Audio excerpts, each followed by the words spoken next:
Thank you, Mr. Vice President. Good morning, Excellencies, ladies and gentlemen, dear panelists. It's my honor to present this compelling report on the implementation of Human Rights Council Resolution 51/35 on the nuclear legacy of the Republic of the Marshall Islands at the opening of today's enhanced interactive dialogue. Just by way of reminder, the resolution requested the High Commissioner's Office, and I quote, to cooperate with the government of the Marshall Islands in the field of human rights and to provide technical assistance and capacity building to the National Nuclear Commission of the Marshall Islands in advancing its national strategy for nuclear justice and determining its technical assistance and capacity building needs to pursue transitional justice in its efforts to address the nuclear legacy, unquote. It further requested the Office to prepare a report on addressing the challenges and barriers to the full realization and enjoyment of the human rights of the people of the Marshall Islands, stemming from the state's nuclear legacy, to be followed by an enhanced interactive dialogue with the participation of the National Nuclear Commission of the Marshall Islands.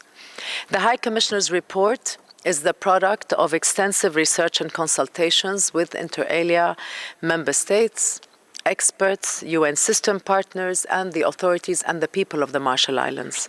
For the past year, OHCHR has conducted workshops, meetings, and consultations in close cooperation with the National Nuclear Commission, as well as with traditional leaders, students, researchers, religious institutions, civil society organizations, and journalists, as well as other Marshallese and United States government officials.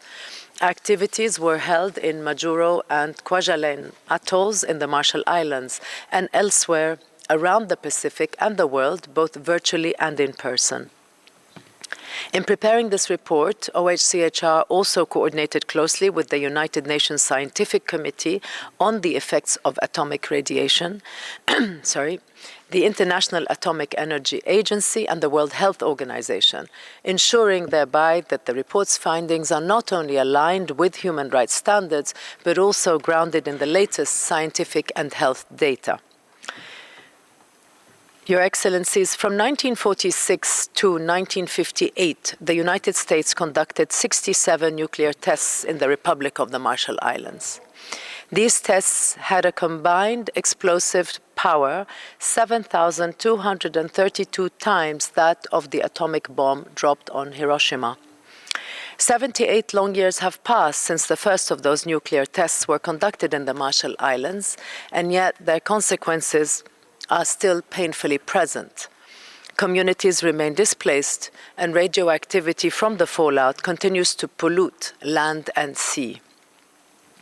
The nuclear legacy casts a long shadow across generations, and the High Commissioner's report highlights how this legacy remains a lived reality for the Marshallese people. During consultations, OHCHR heard harrowing accounts of the historical and ongoing impacts of nuclear testing. Stories of radiation exposure and the proliferation of cancers, of painful memories of miscarriages, stillbirths, and of what some Marshallese refer to as jellyfish babies, infants born with translucent skin and no bones, a somber reminder of the gendered impacts of radiation exposure. We also heard from Marshallese indigenous peoples, relocated from their home atolls and disconnected from their traditional ways of life. In the Office's visits to the Marshall Islands, it observed the practice among displaced communities to entomb their deceased above ground, fueled by the unwavering hope of one day returning their remains to their home atolls, an illustration of the profound impacts, yet again, of the nuclear legacy on life and in death, on the physical as well as the spiritual. But the human rights impacts of the nuclear legacy are not limited to what is known and can be quantified. They are also rooted in pain that cannot be measured and facts that remain unknown. Indeed, information gaps related to the nuclear legacy were the single most prevalent issue raised in OHCHR's consultations with the Marshallese. The High Commissioner's report takes account of the factual record and identifies gaps in it with the aim of supporting truth-seeking. While radiological impacts are typically seen as within the remit of scientific agencies, at the heart of this mandate lie human rights. The long-standing consequences, displacement, health crises, and the erosion of livelihoods are fundamentally human rights issues, and we at OHCHR are uniquely positioned to assist the National Nuclear Commission in addressing them. The truth is a key element of transitional justice in its own right, but it also serves as a foundation for accountability, for reparations, and for guarantees of non-repetition. Uncovering the full truth about the nuclear legacy, its history, as well as its ongoing impacts, will empower the Marshallese to move forward and will pave the way for reconciliation.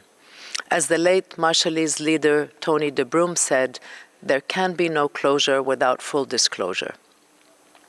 The report thus recommends that the governments of the Marshall Islands and the United States, the United Nations, the international community, and non-state actors consider establishing truth and non-repetition mechanisms and adopt and support a transitional justice-driven approach to address the nuclear legacy. The report addresses the human rights consequences of the Marshall Islands nuclear legacy, but it also speaks more broadly to the need for accountability for human and environmental impacts on a global scale. The lessons of nuclear testing in the Marshall Islands are lessons for the whole world, as there are other areas, communities, and countries that were and continue to be affected by nuclear testing. Your Excellencies, Mr. Vice President, when it comes to human rights and environmental crises, we must stand together to prevent them, to promote accountability, truth, and reparations for them, and to protect and empower those most at risk from their impacts. Thank you very much.